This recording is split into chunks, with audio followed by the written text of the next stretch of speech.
Welcome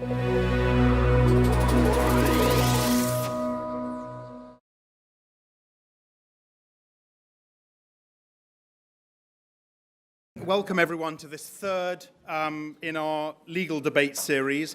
Welcome back to those who attended either or both of our first two debates. A defeat back in, I'm just going to go over the results of that quickly. I thought they were fascinating. A defeat back in February of the motion that citizens have the right to be forgotten, and a defeat last month of the motion that a corporate death penalty would stop companies from breaking the law. Our motion tonight, the European Court of Human Rights is undermining democracy, another hotly debated topic, of course, thrust back into the headlines by the recent election result. I'm just going to say a few words and a little bit about the voting as well. As I've mentioned before, we've gone with this debate format because it injects a little bit of fun and indeed a little bit of friction into the proceedings. You get to vote on who you think... You're not allowed to leave yet, Michael. You get to vote on who you think has argued their case more convincingly. Just a reminder to cast your pre-debate vote. The pre-debate vote, if you haven't already done so. You can do that via the app. We've got some instructions up on the screen here. Select the event, select main session, starting at 6:30 and cast your vote, or you can text that vote to text debate 3. Debate 3 is where you text it to the number up on that screen. You wait for the text back, a vote A for yes, B for no, C for undecided. It sounds a little bit complicated, but it's worked in the previous two debates. It's not important to the result where I stand on this issue tonight, but do let me very quickly mention the newsworthy context to this debate. As I'm sure you're all well aware, Britain's new government is looking to replace the Human Rights Act with a British Bill of Rights, thereby breaking the formal link between the country's courts and the European Court of Human Rights. The Tories argue that their Bill of Rights would restore common sense, and this is a quote, common sense to the application of human rights and stop mission creep that has allowed dangerous foreign criminals to use spurious arguments to avoid deportation. That's one of the things we hear a lot about at the moment. Those opposed argue that such changes would weaken protections for the vulnerable, plunge Britain into a constitutional crisis given the ensuing frictions between London and the devolved governments of Scotland, Wales and Northern Ireland, and severely damage our reputation internationally. So that is a little bit of the context. Let me introduce our panelists, another group extremely well placed to battle out this motion. 2 for, 2 against. They'll alternate opening statements before we open it up to Q&A for you ahead of the closing statements and your chance to vote again. I'll just go through the speakers and then we'll get going. Arguing for is Kirsty Brimelow, QC from Doughty Street Chambers. We had a colleague of yours, Kirsty, Geoffrey Robertson, at our first debate back in February. I think he lost that one, actually. He's not mentioned that. Oh, he has not mentioned that. Kirsty specialises in international human rights law and is president of the Bar Human Rights Committee of England and Wales. I must mention here as well that she is arguing for the motion, not strictly through choice. You might find this a little bit odd, but not strictly through choice, but because we've asked her to. Kirsty would normally sit on the against side, right? But there are parts of this motion that she supports in relation, I believe, I thought, to Article 8, but we'll hear in just a moment. So she's agreed to argue for the motion, so thank you for that, Kirsty. On the same side as Kirsty is Matthew Parris, journalist and former Conservative politician. You'll no doubt be avid readers of Matthew's Weekly Times column. Michael Mansfield, QC, one of the UK's leading defence lawyers, a self-described radical lawyer, is arguing against... self-described radical defence lawyer, it says on his wiki page, I should qualify that. He's participated in many high-profile cases, as you'll all know, including the Bloody Sunday incident, Hillsborough, and the McLibel case. And on the end, the Right Honourable Jack Straw, former Member of Parliament for Blackburn, former Home Secretary, former Secretary, Foreign Secretary, rather, and Secretary of State for Justice. And importantly for this evening, the Minister responsible for incorporating the European Convention on Human Rights into British law back in 1998, right? Let's have a look at the results of the pre-debate vote now. Here you go. So, the fors, i.e. that the ECHR is indeed undermining democracy, 11%. The againsts, i.e. those who disagree, 76%. It's moving as we speak, and the undecideds, 12%. There is a little bit to play for here, actually quite a bit to play for here. As I said, you'll get another chance to vote after we've heard from our speakers. First up, arguing for the motion, Kirsty Brimelow. Kirsty, you've got 8 to 10 minutes. The floor is yours.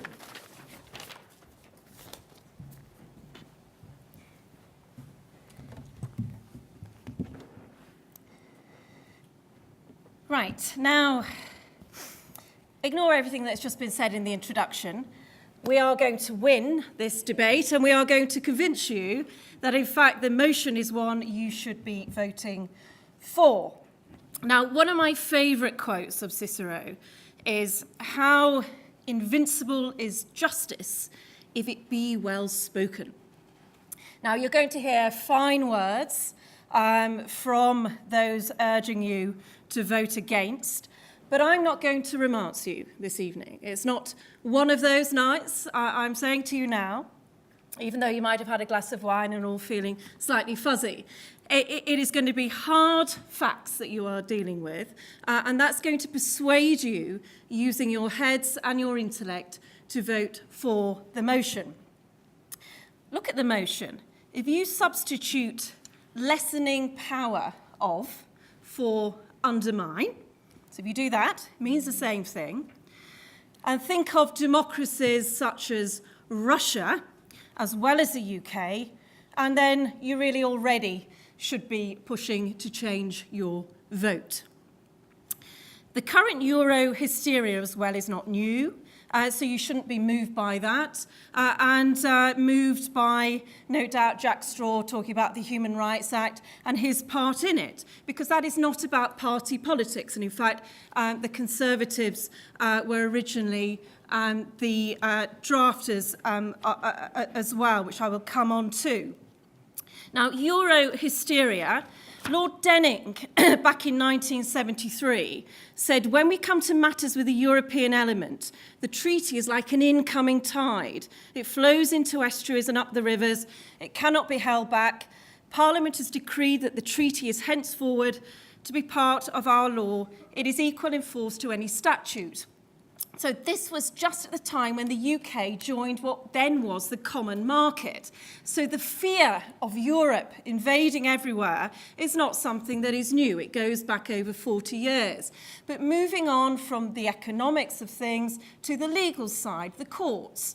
2013 at the Conservative Party conference, our then Home Secretary Theresa May said something which even the Lord Chief Justice Judge professed to be astonished at hearing from a Secretary of State. She said some judges chose to ignore Parliament and go on putting the law on the side of foreign criminals instead of the public. So more hysteria and absolute nonsense. We then had the soulless Chris Grayling. Remember him? He was the former Secretary of State for Justice and ironically called the guardian of the rule of law through being the Lord Chancellor.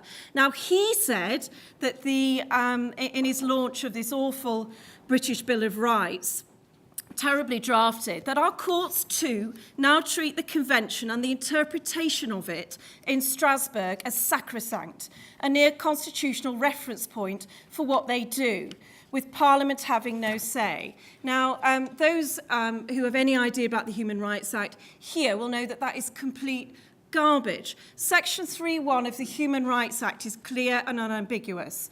The obligation upon the courts is to interpret legislation so far as possible in a way that is compatible with convention rights. It's an alternative to constitutional entrenchment, but it also makes convention rights real. So that's that. Section 2.1a of the Human Rights Act obliges courts only to take account of Strasbourg jurisprudence. Declarations of incompatibility, don't worry about them because they're very rare. So ironically, the only article that brings an obligation upon the state to abide by a judgment of the European Court is actually under the Convention itself. Now, that came about in the 1950s, so that's been with us a very long time, and everyone agreed to it. And why did they agree? Well, the history is very important. It was to stop a recurrence of what happened in World War II. It was to stop the murdering, the massacres, the ripping up of people's lives, destruction of property, that had been done by a democratically elected leader, Hitler. So, coming back to the motion,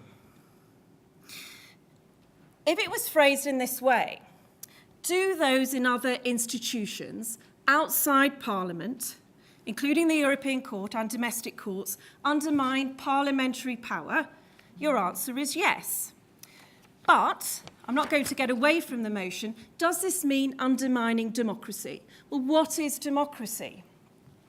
Well, Russia's a democracy. Yes, the European Court does undermine democracy, but so it should. So it should undermine democracies like Russia, where they are acting in violation of the rights of their people. Democracy, you don't need to take it from me. Lord Steyn, in a case, Corratti, a Mauritius case in the Privy Council, described democracy in this way in 2006. He said the idea of a democracy involves a number of different concepts. The first is that the people must decide who should govern them. Secondly, there's the principle that fundamental rights should be protected. Now, you're going to hear a little more of that from Matthew. And they should be protected by an impartial and independent judiciary. Thirdly, in order to achieve a reconciliation between the inevitable tensions between these ideas, a separation of powers between the legislature, the executive, and the judiciary is necessary. But democracies are not all the same, so don't be fooled by what you're going to hear. The strength of democratic institutions and the configuration of decision-making powers varies. There's plenty of authoritarian democracies, and they need to be kept in check. And they're kept in check by the European Court, which lessens their power or undermines them by saying you are acting contrary to these fundamental human rights. Who in this room would not be in favour of the European Court keeping in check or putting a limit on democracies that are abusing their people? I don't think any. So I'm flabbergasted by the vote so far.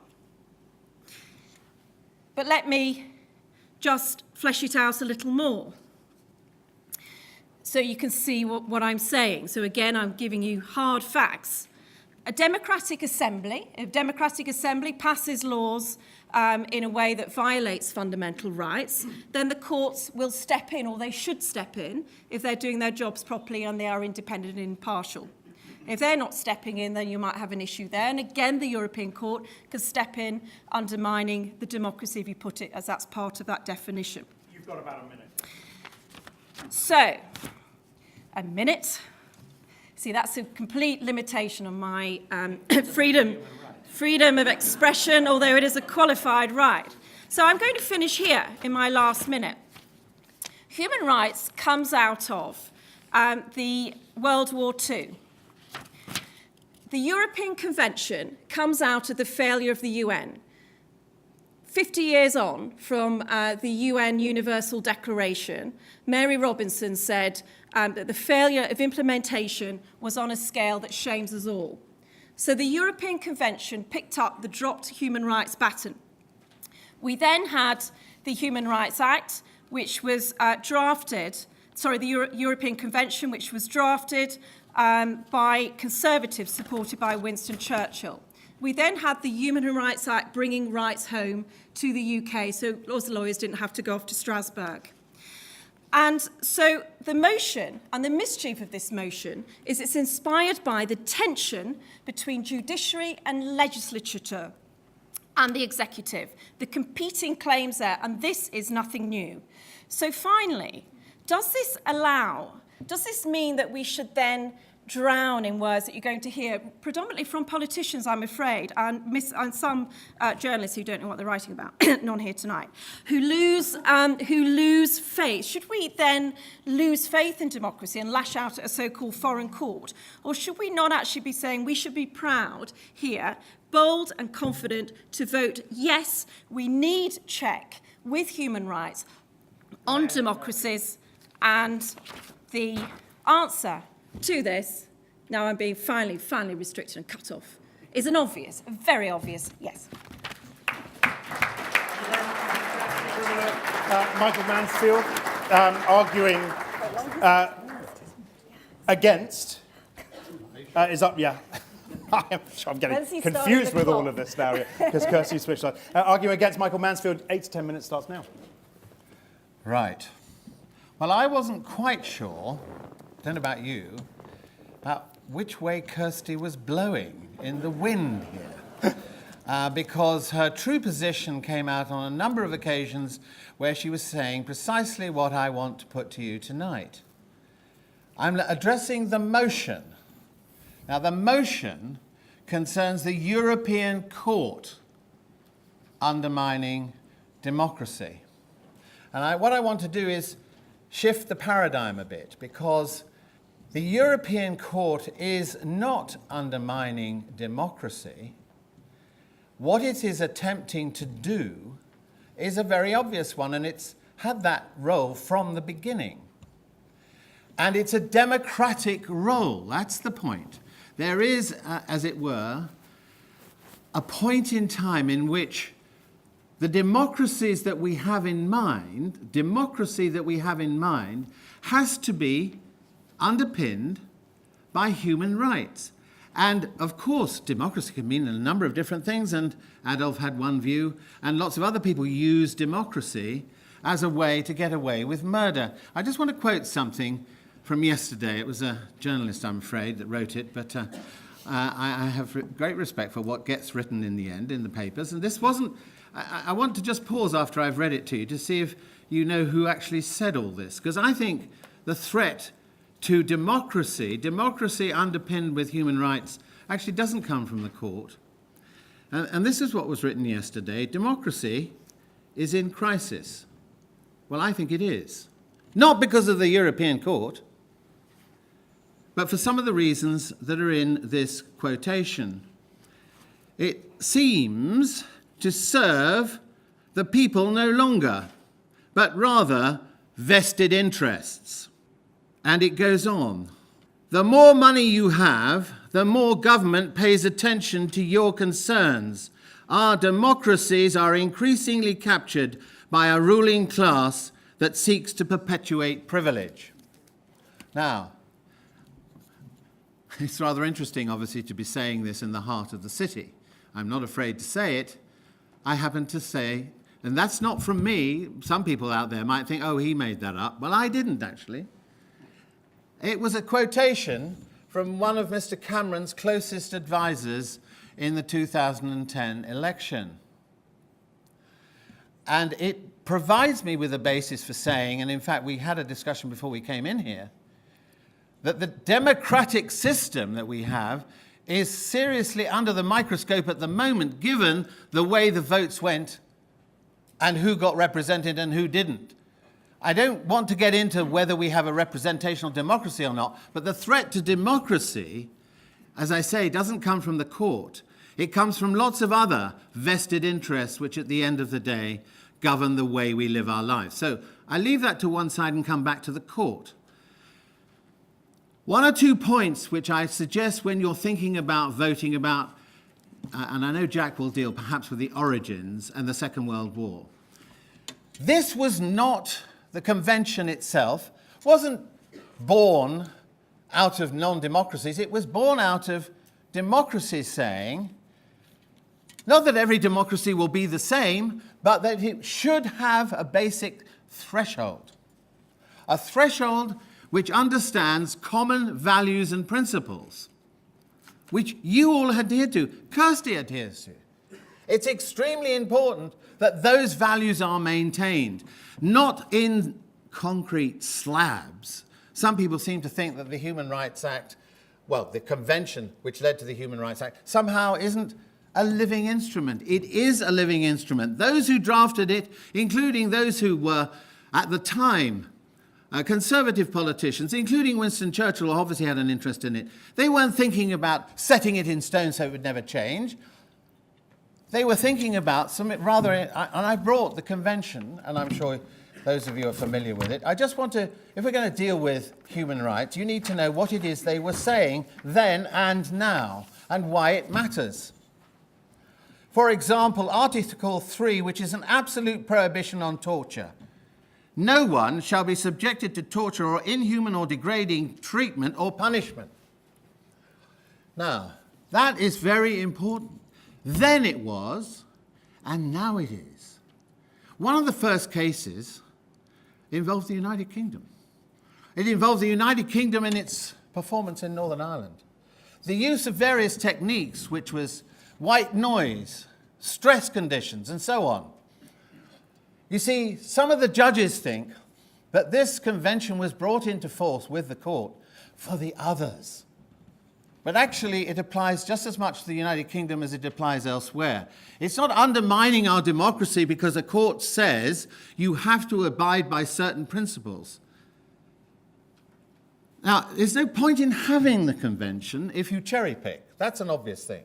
In other words, we say, oh, we don't like that particular ruling, so we won't abide by that, but we'll do this. That's a very fine example, as I'm sure you'll feel, to all those nations who are aspiring to not only join the European Union, but aspire to, in fact, implement the same, as it were, threshold. So you can't cherry pick. It's got to have a binding force on governments. Otherwise, what's the point of having it in the first place?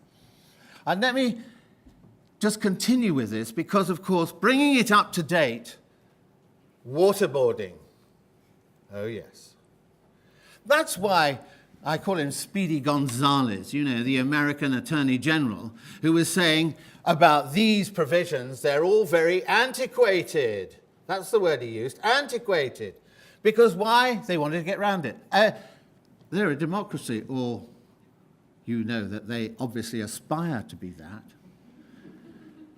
And there they are, saying, well, we can get around this, we can call them enemy combatants, and we can do what we like to them. Waterboarding.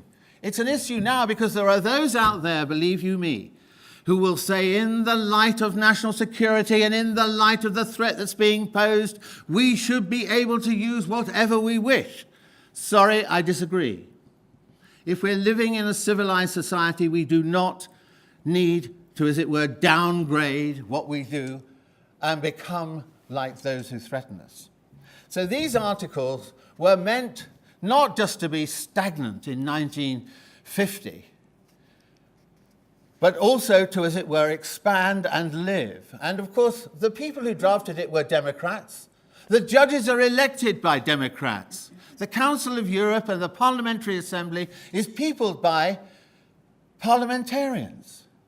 318 of them are in the Parliamentary Assembly at the moment. They're the people who determine the extra protocols. They're the people who ratify this. So we ratify this and then we say the court itself is undermining democracy. It's born out of democracy. You've got roughly a minute left. Right. Voting rights. That's the issue that's come up recently, prisoners and voting rights.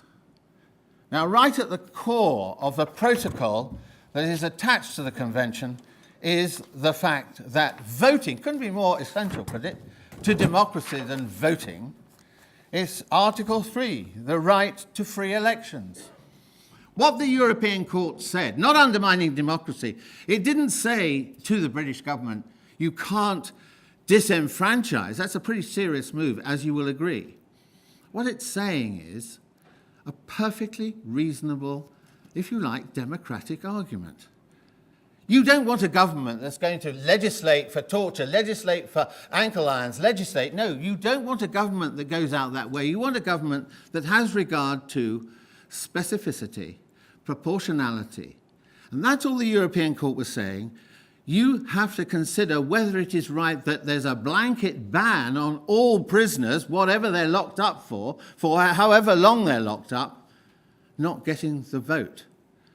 You are entitled to disenfranchise, but it has to be proportionate. one of the basic principles. And the court itself defers, called the margin of appreciation, defers to national and local courts on issues like this. This is a very important issue because the British government has said, basically, Cameron has said, 2 fingers. If my government wants nobody to vote once they're locked up, then they won't bloody vote. That's his view. Must wrap, Michael. Right, must wrap. Well, I wonder if he would say that about a lot of other things that breach human rights. I feel strongly, that, and I hope you do, that the court is an essential and vital organ. Thank you. Michael Mansfield, thank you very much indeed. Matthew Parris is arguing for the motion together with Kirsty. Matthew, your 8 to 10 start now. Well, what a privilege it is to hear one of our top barristers in full flight, elevating what to me are tangled and difficult and subtle issues to the clash, the epic clash of high principle.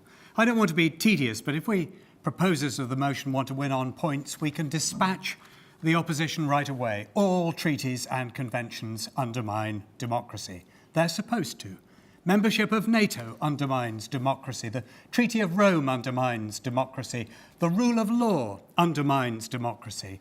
All constitutions, written or unwritten, undermine democracy. The whole point of binding a nation to something a subsequent government cannot vary or undo is to armour our undertakings against the gusts, otherwise known as popular opinion, to which elected governments are horribly susceptible. Democracy is not an unconditionally good thing. Do we want public lynchings on a daily basis? Do we want flash mobs got up by Twitter storms roaming the streets? Democracy, which is to say what many people think they want at a particular time, is something to be taken account of, something that should be given voice in the way we're governed, and something to be wary of sometimes too. Democracy, like sunshine or rain or physical exercise, is a good thing to be set against and, when appropriate, subordinated to other good things. The framers of this motion have succumbed to the same category mistake as misled the progenitors of the whole misconceived idea of human rights, the attempted elevation of an abstract noun above all possible contradiction by circumstance. It never holds. I don't believe in human rights. I never saw a human right. I don't believe I have the right so much as to the next breath of air that I draw, a proposition to which my Maker will one day, and considering my age before too long, add a hearty celestial hear, hear. Havelock Ellis once said the whole religious complexion of the modern world is due to the absence from Jerusalem of a lunatic asylum. I might add that the whole history, the whole industry of human rights can be explained by the absence from the English language of a more commonly understood word for what we have to call desiderata. A human good to be eagerly sought, but not at all costs, is a desideratum, not a right. A fundamental right from which we may derogate as circumstances require is not a fundamental human right. It is a desideratum. But enough jurisprudence. To the motion. What I suppose its framers mean is to ask us whether it's a good thing that the European Convention should trump democracy. Should international law trespass on national opinion? To which I reply, up to a point. The new government, I suppose, want to make a lot of noise and win some fairly cheap applause for what will turn out to be a very slight adjustment to the boundaries of the Convention's trespass upon democracy. This is mildly discreditable. Mr. Mansfield, though he knows it not, and many other eminent persons have been recruited to the government's mildly discreditable purpose in the unwitting role of a wailing Greek chorus at an offstage thunderclap machine, to heighten the sense of drama, to flatten ministers with the impression that they're doing something significant, impressing these histrionics, impressing upon the more gullible readers of middle-class market tabloid newspapers the notion that a defiant government is cracking down on interfering foreigners. Nothing much is going to happen. This is not, in the end, going to be a big issue. It lacks what we journalists call legs. And shall I tell you how I know? I have a reliable means of estimating the shock value of a policy proposal. I read up about it, I make an honest and concerted attempt to understand it, I get the whys and wherefores, the pros and cons all sorted out in my head, and then I go away and do something completely different, make a cup of tea, say, or get out my ladders and prune the wisteria, or just get a good night's sleep. Then I come back to it and see if I can remember what it was all about, and in 200 words or less, explain the issue. If I can't, then I discard it as a story. I have the monstrous vanity to believe that if the arguments haven't lodged properly in my own brain, they won't in other people's either. Appoint yourselves Professor of European Human Rights Studies. Survey the sea of bright young undergraduate faces upturned towards you. This, as follows, is what you need to get into their heads about this debate. We're not talking about the European Court of Justice, think Luxembourg, not for the moment anyway. We're talking about the European Court of Human Rights, think Strasbourg, for the moment anyway. So not, for the moment, the one that serves the European Union, but the one that serves the Council of Europe. So not the court established in 1952, 1959 is the date we're after. So here we are in Strasbourg, not Luxembourg, in 1959, not 1952, and our court was not founded by the Treaty of Rome, no, but by Article 19 of the ECHR, where the C stands for Convention, whose progeny was the ECHR, whose C stands for Court, the European Court of Human Rights. So keep up. By Article 19, the ECHR spawned the ECHR, distinguished both from the ECHR, which was the European Commission on Human Rights, abolished in 1998 by Protocol 11, which decided to replace it with the European Commissioner for Human Rights, whose functions were wider. Now, here I must quickly remind you to be aware that the ECHR answer not to the EU, but to the more expansive Council of Europe, their expansiveness surpassed only by the EBU, that is the European Broadcasting Union, which is responsible for the ESC, the Eurovision Song Contest, in which Australia is this year among the favourites to win. What we're talking about then is something that's closely related to, but not the same as the EU, a muddle indicative of the tangle we're trying to unpick. Who governs what? Where do responsibilities lie? What will happen if we take this or that action? What will happen, generally nothing, obviously, as Russia wouldn't be in it, if we don't take this or that action? Are you clear? The ECHR, governed by the ECHR, different to the former ECHR and incorporating the other ECHR, is separate from the ECJ, a court administered by a different body, the EU.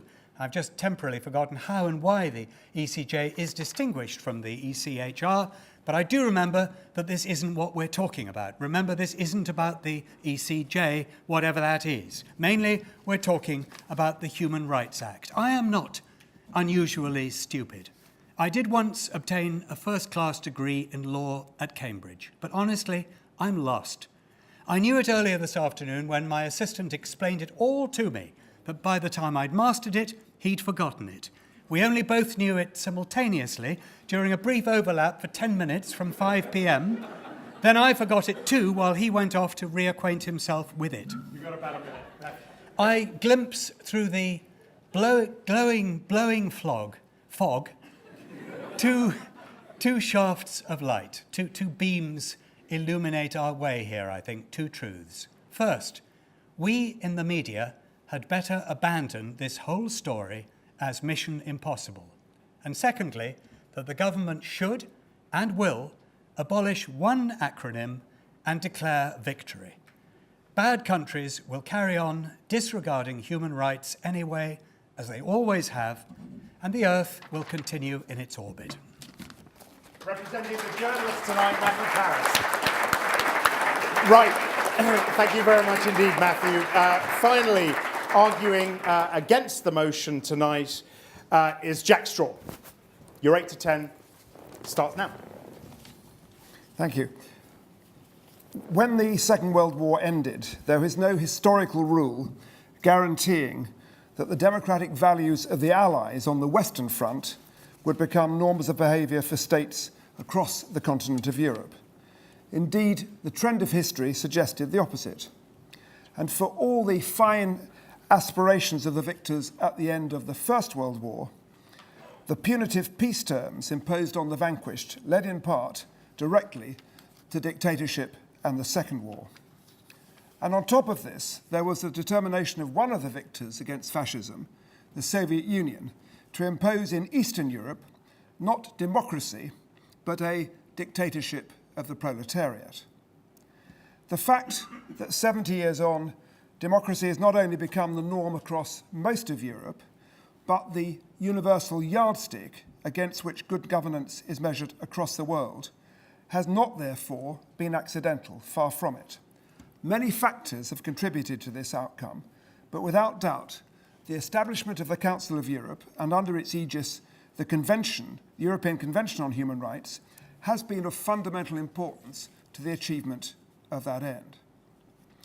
At the heart of the Convention is the understanding that if democracy is seen as being only about the will of the majority, that can and does lead, paradoxically, to the most intensive tyranny. Hitler could plausibly claim to have popular consent for his authoritarian, violent, and genocidal policies.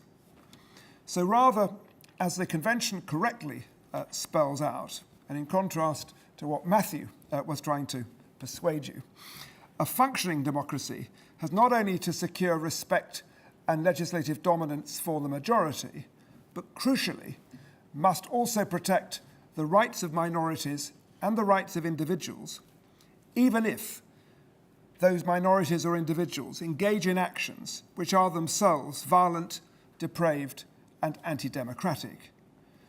And for those involved in the political process of democracy, there has to be a significant degree of self-restraint by those in a majority, self-restraint based in part on self-interest, in the knowledge that you can and will lose power at some stage, and then you'll be across the chamber in the minority. The European Convention is a skillful text. Some rights, as Mike has mentioned, like prohibitions against torture or slavery, are absolute. Most are qualified, seeking, for example, to balance the right to privacy with the rights of a free press. But to come directly to the motion, the Convention would have been an empty vessel without a means of enforcement. Hence, the European Court, as Matthew has reminded us, established in 1959, and a court which has become much more active since the collapse of the Berlin Wall and the reality that all 47 states within the Council of Europe at least subscribe in theory and most in practice to human rights and are ready to see their governments held to account for their stewardship of those human rights to which they've all signed up. Now, for some decades, we in the United Kingdom basked in the complacent belief that there was no need to allow our domestic courts to adjudicate on human rights, since it was argued the Convention itself was no more than a statement of British rights, which were embodied in our culture and in our common law. But that was at a time, and it continued right until the 1980s, when, for example, there was no control whatsoever by Parliament on the activities of our security and intelligence agencies. There was no statutory regulation of the interception of communications, none whatever, and none either regulating the interrogation of suspects by the police. In each of these cases and others, it was decisions by the European Court in Strasbourg which directly or indirectly prompted the British Parliament and government to change our law in ways with which no one would argue today. This has not, however, made the court a perfect institution. Far from it. I've been one of many who in recent years has strongly criticised the Strasbourg court's ever-widening scope, going beyond any idea that I've had of what is involved in a living law, with its jurisdiction reaching beyond that ever anticipated in its founding treatise. The trigger for my concerns, to which Mike has mentioned, was the court's 2004 decision in the case of Hurst, which asserted that the United Kingdom's ban on the right to vote of convicted and sentenced prisoners, it wasn't a blanket ban, was unlawful. I believed, as I still do, that this question of prisoner votes was outside the remit of the Strasbourg court. It should have been passed straight back to the United Kingdom under that margin of appreciation. For as the Dean of the Law Faculty at Oxford observed, taking away a prisoner's right to vote is no more an abuse of their human rights than taking away their freedom of movement. And nor, for example, is the issue of night flights at Heathrow a matter of basic human rights on which the Strasbourg court has also opined. And the problem with this territorial expansion by the court was that we were faced with the fact that there was no way that that judgment could be enforced. Because even if I'd agreed with the judgment, the British House of Commons on an all-party basis did not.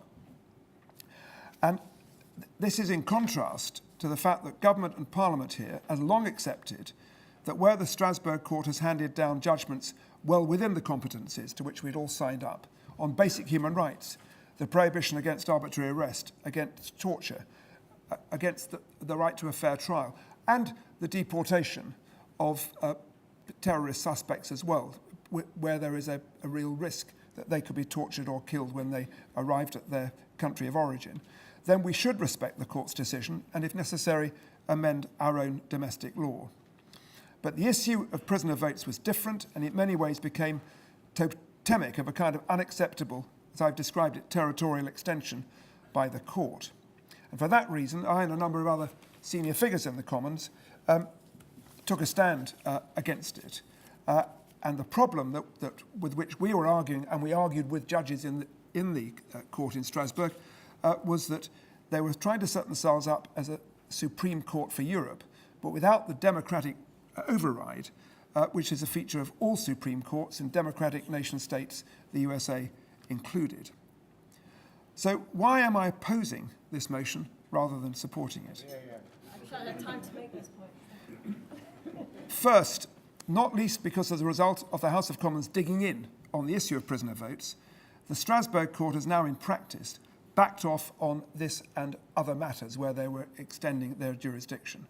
Aided by the retirement of the previous president of the court, wiser heads in Strasbourg have recognised that their courts needs to stick to its core business of basic human rights, the purpose for which it was established. Second, I oppose the motion because in parallel with the outbreak of common sense in Strasbourg, the higher courts in the United Kingdom have themselves decided to adopt a more sensible approach to Strasbourg decisions. They had for some years decided they should simply follow those decisions, which is not required under the Human Rights Act. Now they're doing what the Act does say, to take account of those decisions.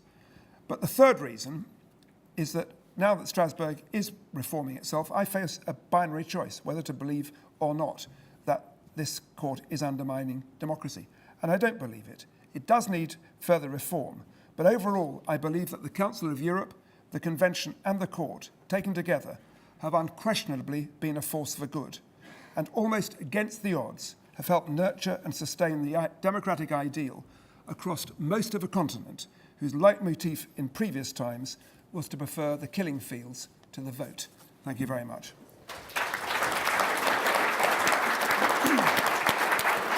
Thank you, Jack Straw. Thank you to all of our debaters this evening. Right, those were the uninterrupted statements. I want to give you now, the audience, a chance to put a few of your own questions to the panel as you head towards another vote. Let's have some questions. Yeah, gentleman right here. If you just wait for the microphone and tell us who you are. Naeem Saeed. I think the point that was made about taking it in total, it's on the whole a good thing, is interesting and probably right. But what I'd be interested to hear from the panel is, one, why is this such a political issue in the UK? If the Conservatives hadn't got back in, this wouldn't be on the agenda now. And why are the right so rabidly against the court, whereas the left don't seem to be? Why is that? I wonder if there's any views on that. And I guess the point that Jack Straw made about the idea that in the main, how do you get the judges to back off, if you like? How can you get them to back off? How can you get them to take notice unless you say something like, I'm going to change the legislation? Because isn't this a question of the old problem of politicians or the executive branch versus the judiciary? This is an age-old problem, and it's always played out, particularly in the States, where there's almost a sensitive recognition that the judges have to be cognizant of the legislature and the executive. Okay. Jack Straw, why don't you take that one to start with? Why has it become a political issue? I mean, it's bound to be in one sense. The Conservatives did in the end support the Human Rights Act. They voted against the second reading. I secured amendments to it. They supported the third reading of the Human Rights Act. It had a difficult adolescence, as it were, essentially because of 9/11. Without 9/11 and the very difficult tests with which the whole of the judicial system was faced, I think that it would now be accepted on an all-party basis. Matthew referred to the concerns, some might say hysteria, of some of the newspapers when courts have said that a particular terrorist suspect should not be deported. My answer to that, to that is you'll always get this, but as Home Secretary, even absent the Human Rights Act, Strasbourg and anything else, if you're faced with evidence that if you deport a terrorist suspect, there is a risk that they're going to be tortured or killed, then it is both an amoral and also a very stupid Home Secretary who goes ahead with the deportation. And in a democratic system, you have to accept that part of the price you pay for democracy and the rule of law is that sometimes guilty people walk through free and unpleasant people stay within our borders. The balance between an independent judiciary and a functioning parliament is a complex one. Ultimately, the parliament must have the final say. But going back to the point I was making earlier, Parliament and ministers have to exercise a high degree of restraint, both in respect of the rights of minorities, but also in respect of institutions like the courts, because they are there, quite rightly, to hold the executive in check. All right, thank you. Michael. Yes, I'd just like to follow that through, because human rights is a political issue. If you read through the convention, you're dealing with political, as it were, aspirations. We're talking about freedom of expression. They're all these are qualified ones. Freedom of expression, association, and so on, which we all talk about, and we all value those things as a value of our democracy. It's not undermining democracy, it's enhancing democracy. So it's a political issue. But I just want to follow through Jack's point, because I was involved in some of these cases internally, and I think it's a very good microcosm against which you can set what the European Court is doing. What was happening within the United Kingdom in what were called the Belmarsh cases was effectively, and I see people nodding, you'll probably remember these cases, it was basically internment in the United Kingdom without trial. Now that is, never mind all the provisions about fair trial, there was no trial. There are all sorts of national security reasons given for that situation.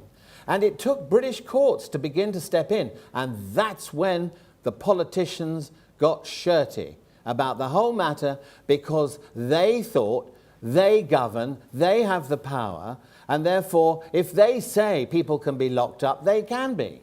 And this is my point. For the British judiciary, as it did then, to stand up to politicians, is that undermining democracy? No.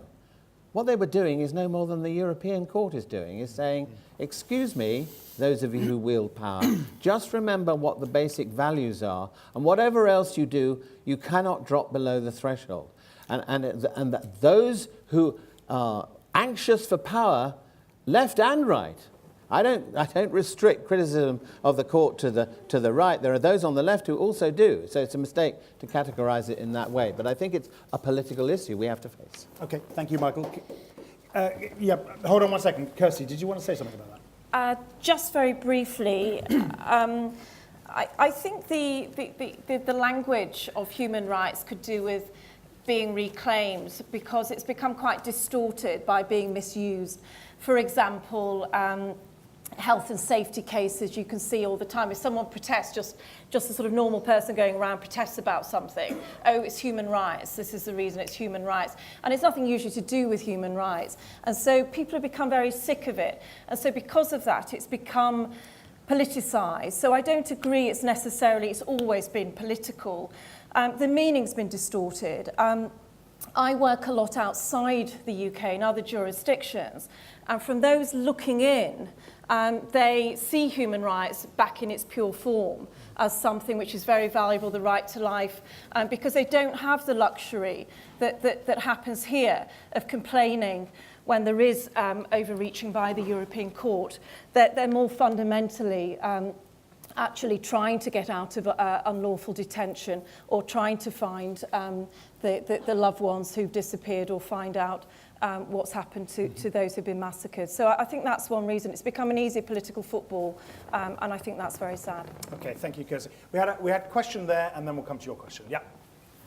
Hi, Peter Hood. Matthew Paris suggested that the European Convention and the European Court were just acronyms, that they didn't really have any practical significance, and that we wouldn't really notice if Britain withdrew. I wonder whether the rest of the panel agree with that, and whether they think it's conceivable that Britain could withdraw from the European Convention. Do you want to start with that, Matthew? Well, I don't think it's conceivable. No, I don't think we would withdraw from the European Convention. There are some people who speak of it. I think it would be a foolish thing to do. It would set a bad example. It would be bad politics, and it wouldn't help our own jurisprudence here in Britain. But we do have a problem with some of the judgments that are reached by the European Court of Human Rights, and I think that governments and politicians, and in his day, Jack Straw, are quite right to stand up to them. I mean, given the as I mentioned at the top, the constitutional crisis or the issues that this raises, and it's not the debate tonight, but is this really likely to happen anyway? Withdrawal from the European Court, though the convention, though some speak of it, I think is not likely to happen. Right. It's just reasserting, rebalancing our rights against the Supreme Court's rights against the European courts, but not the convention. Yeah, let's have a question over here. Unless anyone else wanted to comment on that. Go ahead. Right. Yes, I got a bit confused over your definition of democracy, and it would be entertaining if it weren't so serious, because, you know, in a week's time there is going to be a proposal to remove the Human Rights Act, and actually the document does say, as a backstop, withdraw from the convention. So I would like to know from each and every member of the panel whether you think the protection of minority rights is an essential characteristic of a democracy. Jack, should we start with you? Yes, is the answer, and I disagree with some of the definitions that particularly Matthew was coming up with. If you don't protect minority rights, it's not a democracy. It's a mob rule, a tyranny of the majority. Michael? I agree with that. And I just wanted to really quote the figures, because you need to see, if you're talking about the United Kingdom and this whole debate about withdrawal and so on, that the court and the convention is a threat. Well, I've got the figures for 2012. Vis-a-vis the United Kingdom, there were 2,082 applications to the court vis-a-vis the United Kingdom. 98.3% were ruled inadmissible. 23 cases, 1.1%, there was no violation of any human rights. And the smallest percent, 0.6%, UK was held to be in violation. Let's keep a sense of proportion, another principle of the convention. So it seems to me you have to bear that in mind. And I'm absolutely certain that in order to, they can't withdraw just like that because, and Cameron knows this, and certain journalists have been pointing it out, you've got Scotland incorporating the Human Rights Act and the convention, particularly the convention, the Welsh Assembly, and in Northern Ireland and the peace process. Now, they're not having the same complaints about it. So Cameron's got a big job. He knows he's got a big job on his hand with Scotland anyway, in other regards. It's a non-starter. Let's get your views on the question over here, minority rights. Well, the lady referred to a document. You're quite right, there was a document, a proposal. It was not repeated, not echoed in the Conservative manifesto. I have no doubt the Conservative Party has gone soft on any idea of withdrawing from the European Convention, and not to follow in Paddy Ashdown's footsteps, I would eat my hat if the government actually withdraws the United Kingdom from the European Convention on democracy. Democracy is government by the people. Democracy is doing what the people want. And it's not for us, it's not for Mike Mansfield, it's not for Jack Straw to say which of those things that the people may want don't count as democracy. Democracy is what the people want. And it's therefore important that we have treaties, conventions, constitutions to guard against giving the people what they want all the time at any point. Or Steve Hilton, for that matter. Yes. Kirsty. Can I just come on to that? I think what you're referring to there is, in fact, I said what Chris Grayling said at the big press launch of this last year, and all of it was completely wrong. And so that was corrected in the press and at various public events, and it's now been buried, thankfully. So I agree with Matthew on that. I mean, he got it completely wrong, and nobody's actually seen this Bill of Rights that's been drafted, and nobody can find any lawyer to admit to having drafted it. So it was still looking. So the whole thing was really, it became, I don't agree it was serious at all. It started off serious, it became a farce. But in terms of minority rights, I would actually rather, I think that's open to interpretation as well, I'd rather use marginalised, people who are marginalised. But of course, they need protecting. The fundamental point here, though, is everyone has a blind trust in democracies. And those of us who've worked in so-called democracies know that you need them to be undermined. So that's why I'm on this side of the motion to say you need something like the European Court to come in, to undermine, to say, look, you are no longer protecting the rights of your citizens and the rights of those minorities that you're concerned about. Okay, thank you, Kirsty. Yeah, was there a question in the middle here? If not, we'll come right here. Yeah, and then we'll come over to you.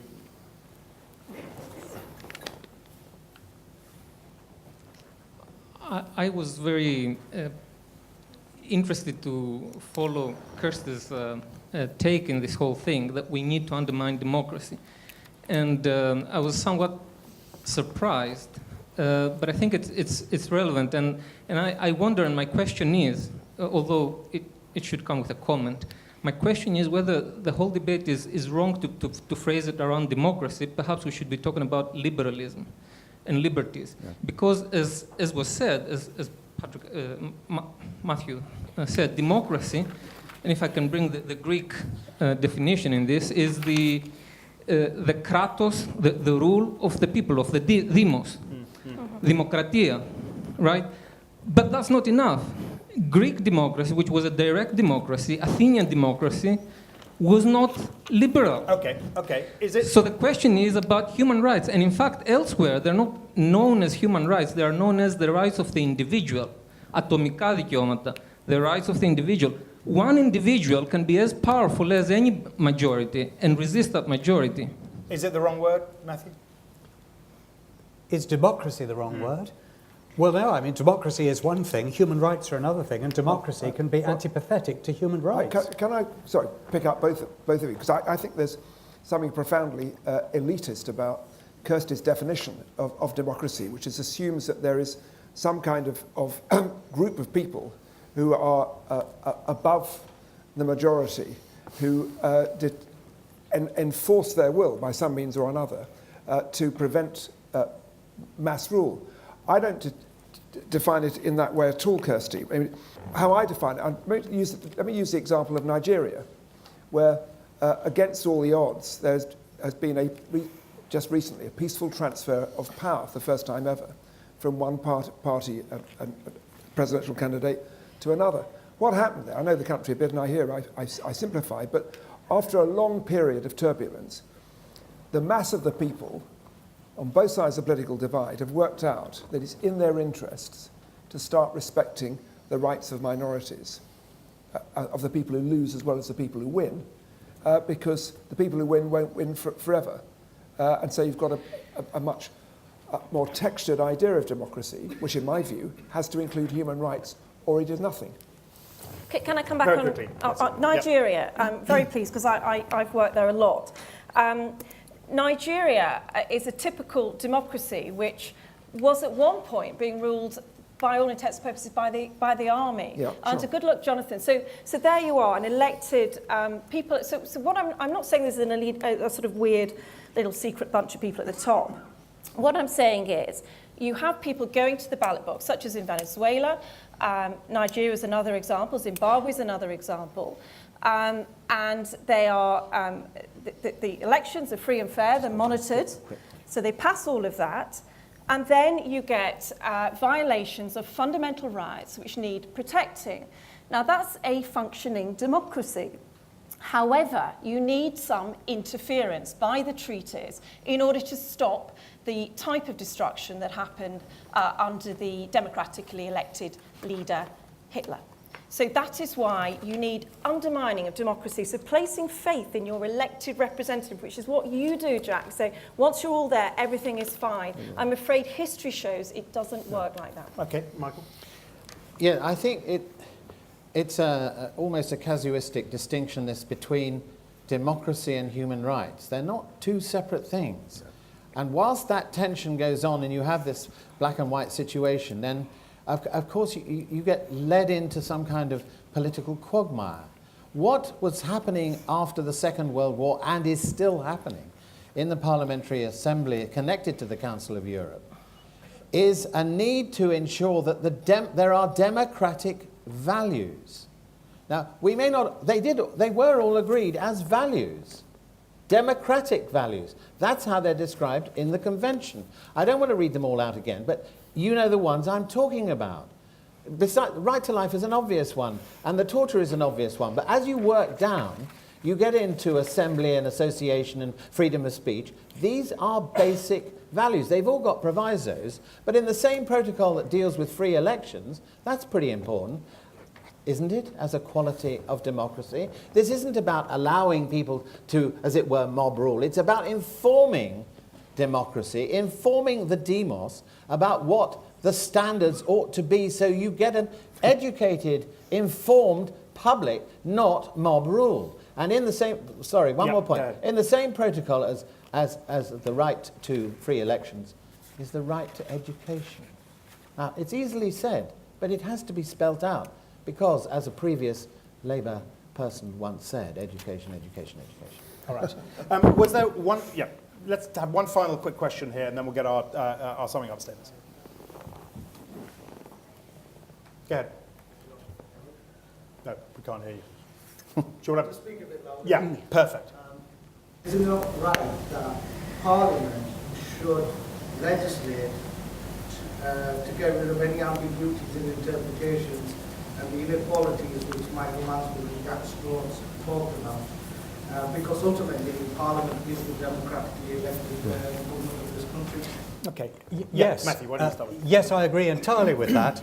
The Conservative Party, and I am a Conservative, has only itself to blame for the language it's used. It said we're going to scrap the Human Rights Act. Scrap is the word they keep using. It's for the Daily Mail.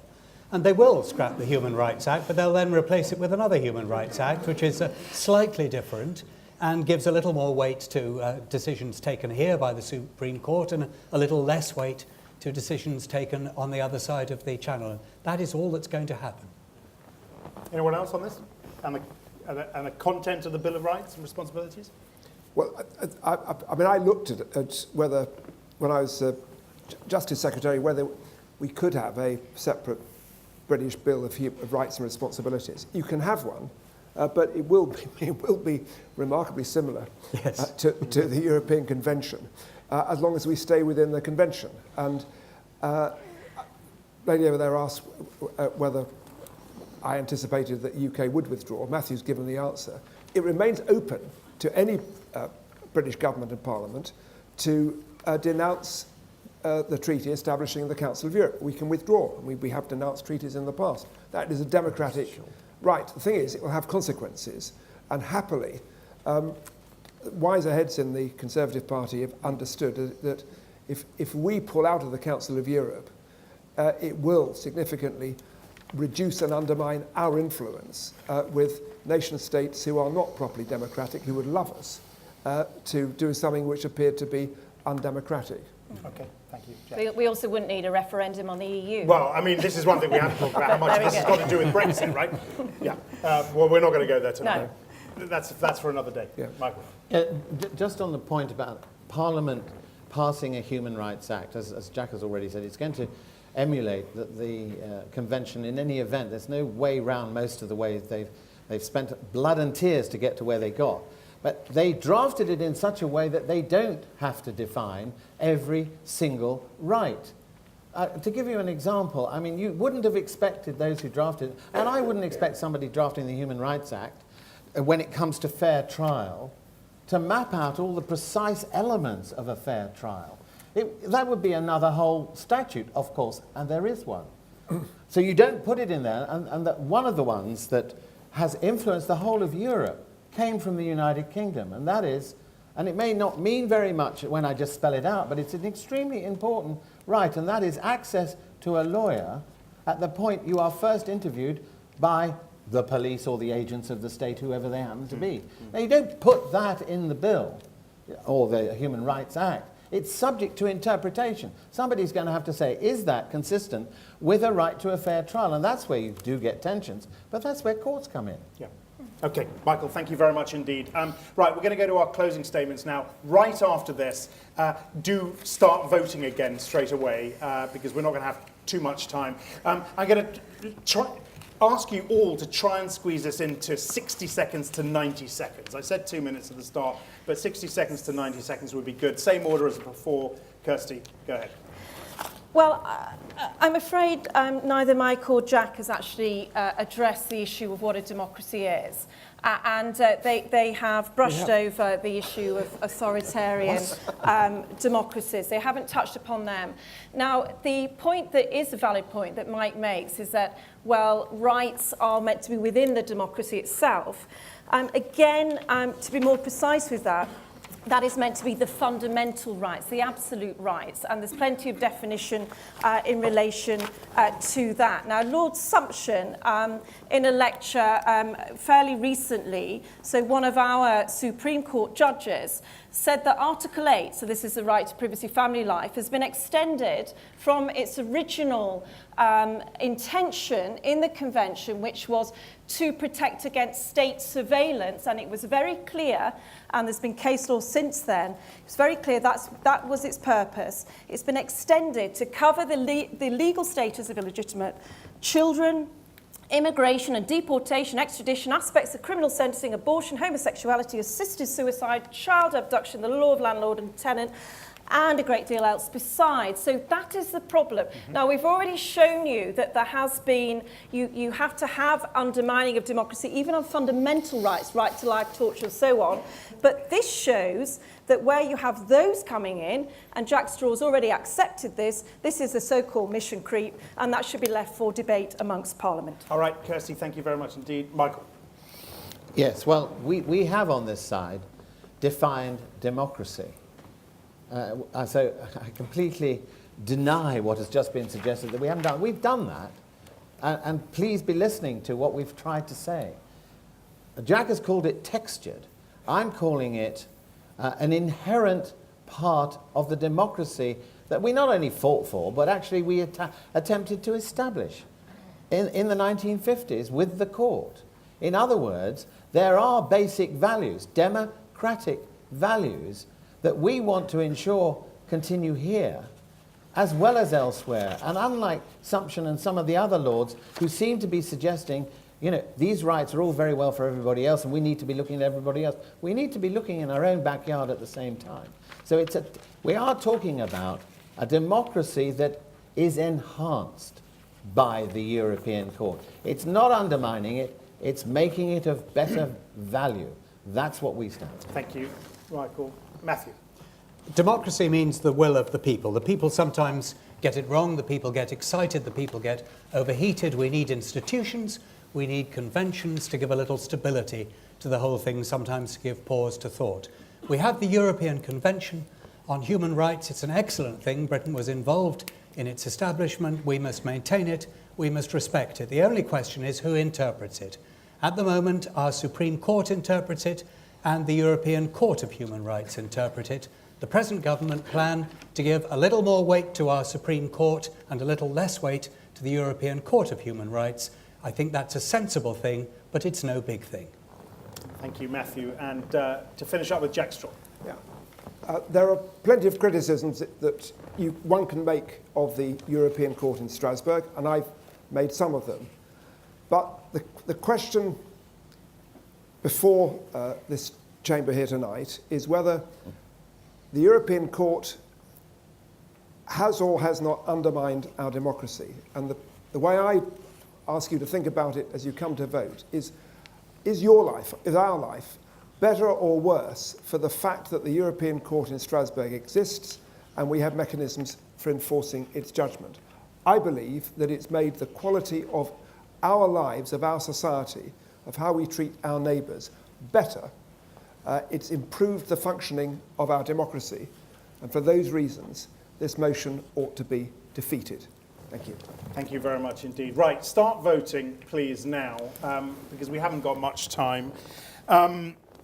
It was pretty obvious, actually, which way you felt about it beforehand. Few fours, quite a few againsts, and about 11% of you were undecided, I believe.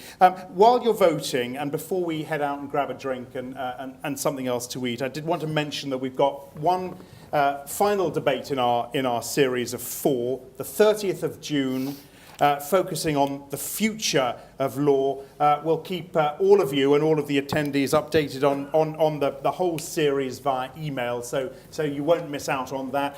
It was another fantastic evening this evening. Let's put up the final scores now, and I've got to say, wow. I think I better stop talking until that has settled. There you go. This is like an exit poll. It's like an exit poll. All right, we've settled at 16%, so you are up a little bit on the agrees. The disagrees, we're up the too. againsts Go are down. at Yeah, 86, because of those 87, No, we're up. and the undecideds, okay, we've swayed a few of you, at least the 11%, No, is only I mean 1% of you undecided. I can safely say the motion is defeated. Michael and Jack have it. Thank you very much indeed to all of our speakers, Kirsty Brimelow, Matthew Parris, Michael Mansfield, Jack Straw. Thank you very much to all of you for your questions and your voting.